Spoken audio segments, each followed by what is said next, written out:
श्रृंखला शुरू हुई थी। पूर्णिमा के पावन पर्व पर गंगा की इस धारा के साथ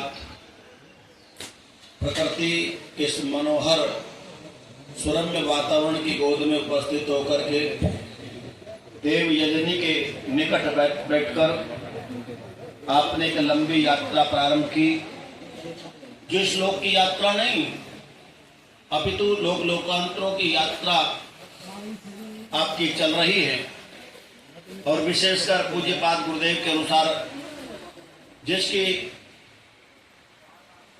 मनोस्थिति जिसकी मनस्थिति जितनी सात्विकता में रमण कर रही होगी और वेद मंत्र जिसका वाहन बन रहे होंगे तो वो अपने वाहन पर आरूढ़ होकर के अंतरिक्ष होता हुआ द्यूलोक में निश्चित रूप से उन दिव्य आत्माओं को आह्लादित कर प्रसन्न कर उनसे आशीर्वाद वरदान जरूर पा रहे होंगे।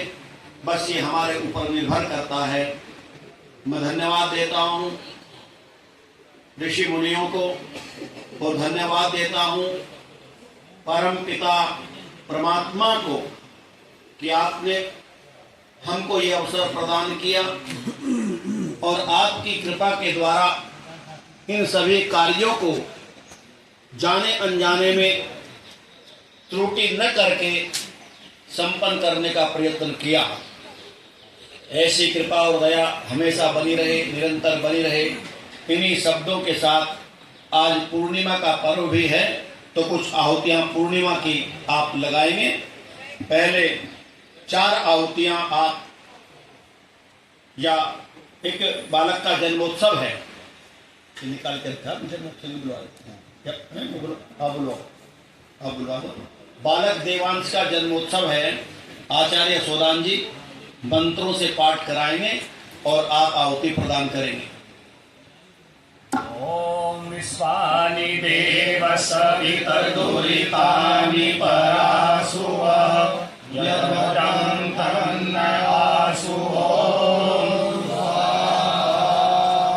ओमानो भद्रा क्रतवो यन्तु विश्वतो अपदाशो अपरिदास उदिघ्नः देवानो यथा सदमिदव्रदे असन्नः प्रायुवो रक्षितारो दिवे दिवो शुमतिर्युयतां देवानां रातिरभिनो निवर्तकाम् देवानां शतमुपशेति मा वयं देवान आयुः प्रतिरन्तु जीवशो भद्रं कर्णेभिः शृणुयाम देवा भद्रं पश्येमाक्षभिर्यजत्राः स्थिरैरङ्गैस्तुष्टुवांसस्तनुर्यशेमहि देवहितं यदायो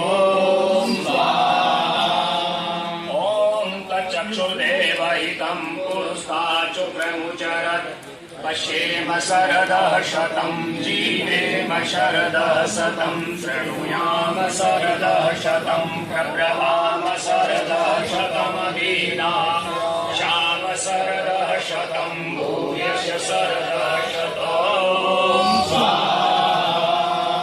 ॐ आयुर्यज्ञेन कल्पतां प्राणोर्यज्ञेन कल्पतां चक्षुर्यज्ञेन कल्पतां श्रोत्रं यज्ञेन कल्पतां वाग्यज्ञेन कल्पतां मनोर्यज्ञेन कल्पतां आत्मा यज्ञेन कल्पतां ब्रह्मा यज्ञेन कल्पतां ज्योतिर्यज्ञेन कल्पतां स्वयज्ञेन कल्पतां नष्टं यज्ञेन कल्पतां यज्ञो यज्ञेन कल्पतां ईशोमश्च यजुश्च सामश्च धियञ्च रथन्तरञ्च स्वदेवागणनामृता अभूम प्रजापते प्रजा अभूम वेऊं स्वाहा ॐ परिदत्तदत्तनो व्रजं सोमं जरां मृत्युं कृणन्त दीर्घमायु बृहस्पति प्रायच्छत वाशयेत सोमाय राज्ये परिदातृवाहुः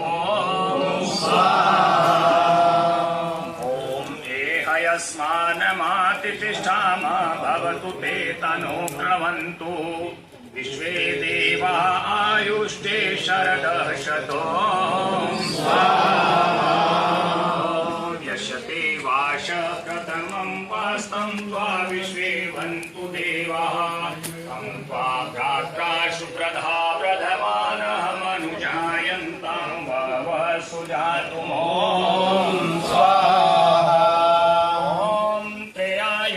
जमदग्ने कस्य पश्यत्रियायुषं यद्देवेषु त्रियायुषं तन्नो अस्तु त्रियायुषो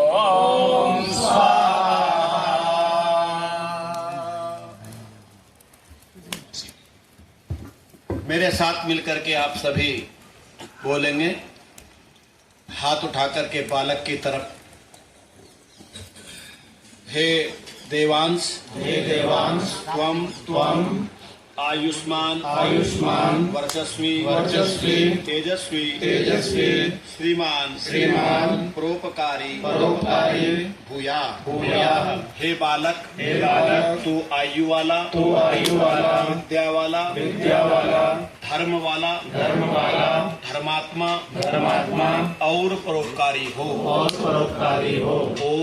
ओम स्वस्ति ओम स्वस्ति ओम स्वस्ति। धन्यवाद।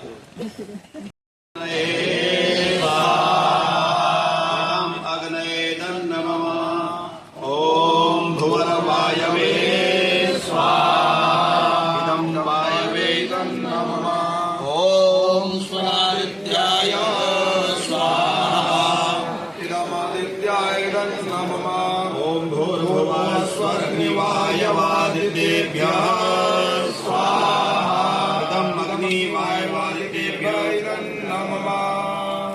कुछ आहुतियां और घी की ही देंगे। ओम यतते देवा अकृण्वन् भागधेयामावास्ये संवसन्तो महित्वा तेनानो यज्ञं पिप्रेः विश्ववारेरैं नो धेहि सुभगे सुविनो।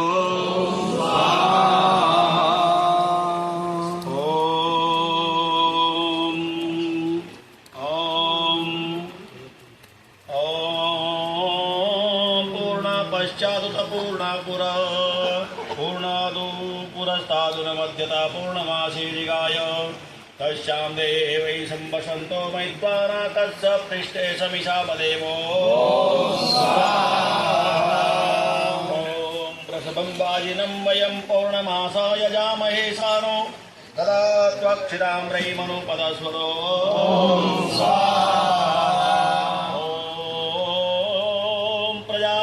त्वदेतानन्यो विश्वारूपाणि परिभुर्जजानाः यत्कामास्ते जुहुमस्तन्नोऽस्तु वयं श्यामपतयोरैना।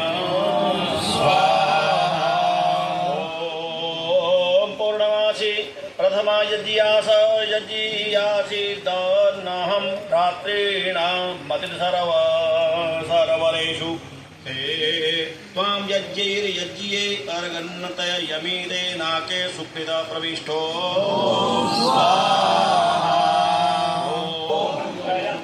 यजामहे सुगन्धे पुष्टिवर्धनम् उर्वारुकमिव बन्धनं मृत्युर्मोक्षीयमामृताम्। ॐ उदिष्ठ ब्रह्मणस्पते देवान्यच्चेन बोधय आयुः प्राणं प्रजां पशुं कीर्तिं यजमानं च वर्धयो। पुरोहित थे महाराज दशरथ के। कौन थे? महाराज वशिष्ठ। उच्च कोटि के ऋषि पुरोहित होते हैं। आप एक जन्म के ऋषि नहीं हैं, आप जन्म जन्मांतरों के ऋषि हैं। आपको पता नहीं तो आपके न जाने कितने पुरोहित रहे होंगे, जाने अनजाने जिनकी भूल हो गई हो। नम्रता के साथ उन पुरोहितों से आप आशीर्वाद लेने का यहाँ मंत्र पढ़ते हैं, तो आप आहुति देकर के उन पुरोहितों से आशीर्वाद लेंगे और उनको कुछ प्रदान करके। प्रदान क्या कर रहे हैं? बोले आप आहुति प्रदान करेंगे, और जब उनके लिए आप आहुति प्रदान करेंगे तो वे पुरोहित आपका, अर्थात जिनके जीवन में केवल उद्देश्य ही आपका हित हो। और ऐसे पुरोहित केवल यहाँ नहीं है, ऐसे पुरोहित यहाँ से लेकर के, इस यज्ञशाला से लेकर के अंतरिक्ष, द्युलोक, वाह, पूज्यपाद गुरुदेव ब्रह्म ऋषि कृष्णदत्त जी कहते हैं, अरे कुछ आत्माएं तो ऐसी हैं जो मरीची का मंडल में बैठ करके भी आपके कल्याण की योजना बनाती है। एक व्यक्ति आता है सिरंग ऋषि के रूप में और बरनावा की उस भूमि पर आकर के ये चतुर्वेद पारण महायज्ञ हो, लाक्षागृह की पावन पवित्र भूमि के माध्यम से और पूज्यपाद गुरुदेव का वर्णन न हो, जिक्र न आए, चर्चा न हो, तो ये यज्ञ अधूरा रहेगा, क्योंकि ये उनकी देन है। एक आज के समाज में निरक्षर, गरीब, सामाजिक दृष्टि से दीनहीन एक छोटा बालक 14 वर्ष की आयु में उस लाक्षागृह की ओर एक बार देखता है। घूमने के लिए अपने साथियों के साथ जाते हैं और जाने के बाद एक संकल्प बनता है और उस 108 बीघे भूमि पर जहां पिशाचों के द्वारा, यवनों के द्वारा अतिक्रमण कर लिया था, उसको शमशान भूमि बना दिया गया था। अकेले उस महापुरुष ने उस भूमि को पुनः से देवस्थली बना दिया, गुरुकुल बना दिया, यज्ञशालाएं बना दी। यदि हम कहे कि हमने कर दिया, हम तो इंजन के पीछे के डब्बे हैं सब। यदि ये अहम हमको हो जाए कि ये हमने कर दिया, अरे लेके चलने वाला तो व्यक्ति है, अर्थात उनके अंदर किसकी योजना थी। वो व्यक्ति तो देखने में तुम्हारे जैसा ही था। तुम तो कम से कम दाढ़ी वाड़ी, बाल काले नीले पीले करके बन ठन के निकलते हो। वो व्यक्ति तो केवल एक कोपीन पहन करके, डंडा हाथ में लेकर, सर पर बाल नहीं, नहाने के लिए साबुन का इस्तेमाल नहीं, तेल मिल गया तो ठीक, चप्पल जूती मिले तो ठीक, कोई फर्क नहीं पड़ता। लेकिन एक अदना सा व्यक्ति, जिसको व्यक्ति कहते हैं, मैं व्यक्ति अपनी वाणी से नहीं कहूंगा, लेकिन आपको मैं जिसको आप समझ रहे हैं, वो व्यक्तित्व बरनावा की ओर आते हैं और बरनावा की ओर आकर के लाखों वर्षों पुराना पड़ा हुआ संस्कार चित्त के अंदर जब उद्बुद्ध होता है, कब होता है? जब पृथ्वी लोक से निकलने वाली वह देवलोक में वाणी प्रसारित होती थी 989 ऋषियों के साथ में, तो सारे ऋषि मंडल में हलचल पैदा हो गई। और मरीचिका मंडल में बैठने वाले उन ऋषियों ने, जिनका संबंध आत्मा के साथ में शाश्वत है और परमात्मा का आशीर्वाद है, उन्होंने प्रेरणा की और उनको एक ओरा बना करके, छत्र छाया प्रदान करके उनको प्रेरित कर दिया। और अकेला व्यक्ति खुदी हुई इस कब्र में कूद जाता है और कहता है कि पहले मुझे दफनाओ, जब यहां पर यह सब दफनाया जाएगा। हजारों व्यक्ति, जिससे सरकारें पिछले दिनों इस प्रकार से शासन प्रशासन डरता रहा कि उपद्रव न हो जाए, किसी प्रकार से मामलों को शांत किया जाए, टालते जाते हैं शासन प्रशासन, लेकिन वो व्यक्ति अकेला अपने उस जीवन की आहुति प्रदान करता है। और आप जानते हो कि हजारों व्यक्ति उस शव को लेकर के वापस चले जाते हैं। ये बहुत बड़ी बात है। कई लोगों को लगेगा कि ये तो ऐसे ही कह रहे हैं, ऐसे थोड़ा ही होता है, ऐसे ही हुआ है। शरीर मारने के लिए लोग आए, पहले ही शरीर के 2 भाग टुकड़े होकर के पड़े हैं, रक्त बह रहा है। उस समय उनके पास कोई नहीं था, केवल एक झोपड़ी कुटिया के रूप में अकेले व्यक्ति बरनावा के उस टीले पर, झाड़ झंकारों के बीच में एक व्यक्ति तख्त के ऊपर लेटा हुआ। और कुछ ऐसे लोगों ने जो विरोधी थे, उन्होंने तैयारी की कि इस काफिर को मार दिया जाए, क्योंकि हमारे स्थान पर कब्जा करना चाहता है। तो 2-3 व्यक्तियों को उन्होंने भेजा। मैं नाम यहाँ से नहीं उच्चारण करूंगा, तो ये आजकल ये जो हमारे फोटो वाले होते हैं ना, और ये जो कुछ भी कर लेते हैं, तो इनका पता नहीं, वो 2 बात पीछे की तो बंद कर दे और जो मतलब से कि उसे दिखा दे। तो आचार्य जी ऐसा कह रहे थे, क्योंकि भाई हमारी इतनी बुद्धि है नहीं, ये ज्यादा तेज आजकल के है। राहुल गांधी के नहीं तो करें। तो उन्होंने बीच में मनोविनोद भाई, मुझे याद आ गई, शास्त्री जी जरा ढिल्ला कुछ थमका चलिए। वो महाराज जी भी जब बोलते थे ना, तो गुरुदेव कहते थे, अरे भाई जरा शांत, तुम कहाँ बोल रहे हो, क्या कह रहे हो? तो गुरुदेव कहते थे महाराज जी को कोई शांत रहिए, ऐसा उच्चारण नहीं करते। तो महाराज जी कहते, गुरुदेव मैं क्या करूं, जैसा देखता हूं वैसा कहता हूं।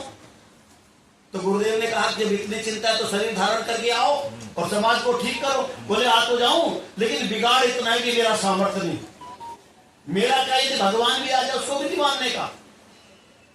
कोरोना जैसा आप देखिए, कोरोना जैसा विविध समय उत्पन्न हुआ, कौन मर रहा है कौन जा रहा है किसको कुछ भी पता नहीं, और जैसे करवट ली समय ने फिर बोल गए सारी की सारी प्रक्रिया को। ये प्रकृति का संकेत तो था, तो भगवान का ही तो संकेत था, ये भगवान का ही तो एक सबसे अवतार था, ये भगवान ने सुधरने का मौका दिया था। कब प्राण चला जाए, उस समय तो घंटी बज रही थी, दीपक जल रहे थे, हाथ जुड़ रहे थे, संसार शांत था, लेकिन जैसे फिर करवट ली फिर उसी कचड़े में फंसते चले जा रहे। तो मेरा कहने का अभिप्राय, ऐसे व्यक्ति को, ऐसे ऋषि को मरीचिका मंडल में बैठने वाली दिव्य आत्माएं उनकी रक्षा और सुरक्षा प्रदान कर रही थी। आपकी क्यों नहीं करेंगी, आपकी भी करेंगी। तो मैं बता देना चाहता हूं, जब लाक्षागृह पर हुए आए मारने के लिए वीर सिंह जी, तो रक्त बह रहा है और 2 टुकड़े हैं। तो जाकर के उन्होंने खुशी मनाई, और जिन लोगों ने भेजा था उनको कह लगे भाई वो तो काफिर जो था वो तो मरा पड़ा है, हमसे पहले ही, बड़ी प्रसन्नता। लेकिन सुबह ही जब अक्सर वो घूमने के लिए जा रहे थे तो उन्होंने कहा भाई ये तो काफिर तो जिंदा है, मर कहां गया। तो आप देखिए, ये पूरी की पूरी एक प्रक्रिया होती है जो पंचीकरण अर्थात प्रकृति की गति को जानता है। मुकदमे में जाते थे लड़ने के लिए, मुकदमा लड़ने के लिए जाते थे, जानते हो क्या कहते थे, भाई पता नहीं हम तो जहां जहां यूं पनोथी वाला वही दिखे, पनोथी वाला वही दिखे बैठा हुआ, हमने जोर लगा लिए, पता नहीं तो फरिश्ता है। मतलब इस तरह की वो चर्चा करते थे, लोग बताते थे आकर। लेकिन आदत वाले जो है ना सुधरते नहीं, वो तो उनका तो एक वो काम करने के लिए नहीं आए थे, वो तो अपने समय को पूरा करने के लिए आए थे, और समय पूरा करके तुम्हारा सौभाग्य है। उनका दुर्भाग्य था ऐसे समय में आना। अरे मृत मंडल में आना तो हमारा भी दुर्भाग्य, कोई बहुत अच्छा मंडल नहीं है ये, लेकिन मृत मंडल में आकर के तुम्हारा हाथ जो पकड़ना था, तुम्हें तो कुछ देना था जो हम भूल गए। भैया हम भी कहीं ना कहीं अभी तक न जाने क्या क्या काम करते, अनेक प्रपंचों में फंस जाते, हम बेकार हो जाते। तो मेरा कहने का अभिप्राय, सत्य सनातन वैदिक धर्म जो ये है, ये उन्होंने आप लोगों को दिया, और ये आश्रम इतना बढ़िया। आदरणीय आदरणीय बहन जी सुनीता जी, आदरणीय भैया जी, उनका ये समर्पण ही तो है आप लोगों के प्रति। आपको स्थान प्रदान किया, और इस स्थान पर बैठ करके आप यज्ञ कर रहे हैं, तो ये उनका भी बहुत बड़ा यज्ञ है, उनका समर्पण भी देखते ही बनता है। और इस प्रकार से वो रहती हैं कि जैसे इस आश्रम, ये सारा आश्रम आपका है, उन्होंने किसी भी कार्यक्रम में कहीं किसी प्रकार की न तो कोई बाधा उत्पन्न करती, न बहुत तेज आपको किसी को रोकती। तो मैं समझता हूं ये हमारा परिवार है। आदरणीय हमारी दीदी बहन सुनीता जी, आदरणीय भैया जी, और मैं नहीं भूलूंगा इस अवसर पर, पूर्णावती के अवसर पर, हमारे श्रद्धेय स्वामी विवेकानंद जी, जो जिनको हम महाराज विवेक पुरी जी के नाम से जानते थे, वो बरनावा में उनको जाने का अवसर मिला। और मुझे पता कि नीलोहा में एक बार वो गए, मैं भी चला गया, तो चर्चा होने लगी। तो पेड़ के नीचे बैठे तख्त पर बोले वेद पाठ सुनाओ, वेद पाठ सुनाओ। जबकि मैं नहीं जानता था कि हमें वहां हरिद्वार के आश्रम में जाकर के वेद मंत्रों का पढ़ने का अवसर मिलेगा। हम तो ऐसे घूमने के लिए चले गए, नीलोहा में यज्ञ होता था तो हम भी चले गए, महात्मा जी के दर्शन करके आएंगे, प्रणाम किया, और वो बड़े प्रसन्न थे। उन्होंने कहा आओ बैठो, यजुर्वेद मंगवाया आश्रम से, लोगों इसका पाठ करो, सुनाओ मुझे। तो आदरणीय ऐसे हमारे विवेकानंद पुरी जी जो बरनावा में भी गए कई बार, तो मैं उन सब का आशीर्वाद चाहता हूं जो अभी चेतनित है या शरीर से नहीं है। तो आप लोगों को भी मरीचिका मंडल से आने वाली उन दिव्य आत्माओं का आशीर्वाद मिले। मैंने ये बात पुरोहित के रूप में कही, वे हमारे पुरोहित है।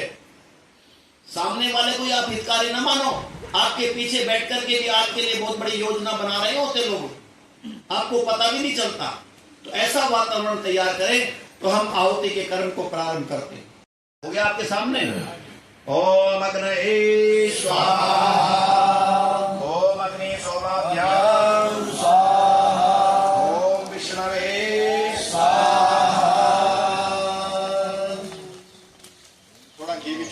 दो आरती। अब पुरोहित द्वारा यजमानों को आशीर्वाद, यजमान बड़ी विनम्रता के साथ में ये आहुति प्रदान करेंगे और उन दिव्य शक्तियों से जुड़िए जिनको आप जानते और पहचानते हैं, और उसके अतिरिक्त वो समस्त आपके देव जिसकी पहुंच आपकी जिनके पास नहीं है, लेकिन वो काम उनका है, आपका मात्र केवल समर्पण। ओम शंसितम इदं ब्रह्म शंसितम वीर्यवलम शंसितम छत्रधरमस्तु जिष्णु ये साहमस्मे पुरोहितो स्वाहा। ओम बृहस्पते सवितरवर्धयैनं ज्योतयैनं महते सौभगाय संहितं चितसंतरं संशिषाधि विश्वैनमनुवदन्तु देवाः। ॐ ॐ भूर्भुवः स्वः तत्सवितुर्वरेण्यं भर्गो देवस्य धीमहि